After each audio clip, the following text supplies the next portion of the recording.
Citizen. I am your host, Tia Carol Jones. I'm here today with Rachel Pyon, Chicago Future Fund Program Manager. Welcome to the show. Hi, thanks so much for having me. Thanks so much for being here. Tell us a little bit about yourself. Sure, so my name is Rachel Pyon. I am currently the Research Coordinator at Equity and Transformation, and I manage the Chicago Future Fund, which we'll get a little bit more into today, but it's our guaranteed income program for formerly incarcerated people. Okay, great. What is Chicago Future Fund and how does it fit into the work Equity and Transformation Chicago does? Yeah, so the Chicago Future Fund is our guaranteed income program for system impacted folks. We give $500 a month to formerly incarcerated people all over Chicago, primarily in West Garfield Park, Austin, and Englewood.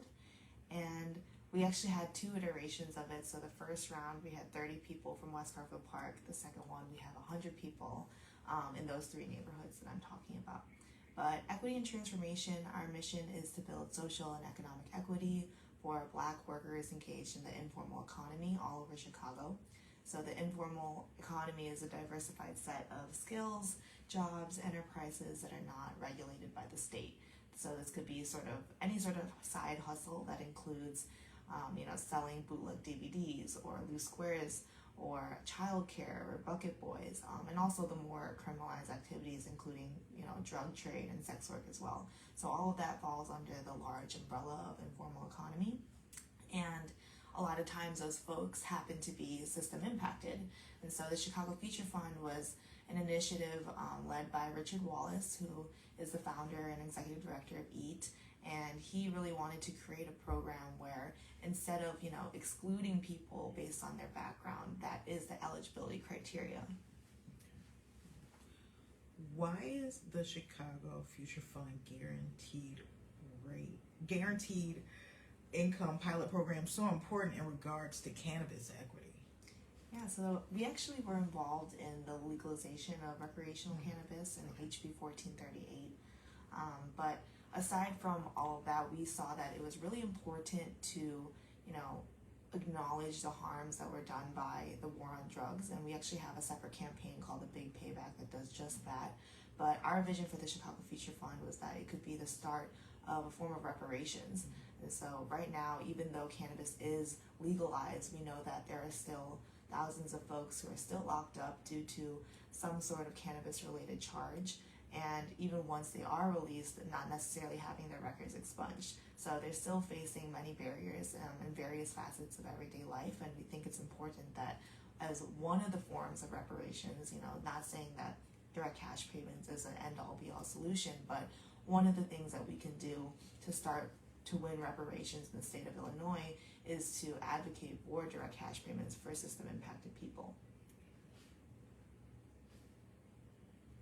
What was the criteria for eligibility for the Chicago Future Fund? Yeah, so the first round and the second round were actually pretty similar in terms of criteria, but I'll talk about the first round first. So that was launched in November 2021, and we only had 4 criteria. We tried to keep it really simple for folks to apply. The first is that they have to be system impacted of any kind. So that doesn't necessarily mean that they have to go to like a federal or state prison. It could be they were locked up in county jail for a night. That's still considered system impacted for us. So that's the first criteria. The second one is that they have to live in West Garfield Park. We later expanded the program and changed that. But the third one is an income requirement. So we want to make sure that the folks that are receiving this money are representative of the communities that they come from. So for the first program, that was making less than $12,000 a year, which I know that's barely anything, but that was West Garfield Park's per capita income. Yeah, and so we changed that to $20,000 for the second round because that's Austin's per capita income, and that happens to be the biggest one amongst the 3 neighborhoods. And then the last criteria was actually age. In the first round, we did 18 to 35-year-olds because that's the folks who are most at risk in terms of gun violence as well as unemployment rates. And then we later expanded that for the second round to 45. So you've already said that the Chicago Future Fund was for people who lived in Central Park, and what were the other two? Inglewood and Austin. Inglewood and Austin. Why were those communities chosen? So we're actually based on the west side right now. So we do lots of different work, not just the Chicago Future Fund. We organize in various neighborhoods of the city. We try to pass policy. We do research. We do a lot of community events. But those neighborhoods were chosen because they have the largest Black communities. Equity and Transformation, if I haven't said this already, is Black-led, and everybody else in leadership, aside from myself, is formally incarcerated themselves. And so they thought that it was really important to, target the same communities that we are already organized in and that we have done previous work in.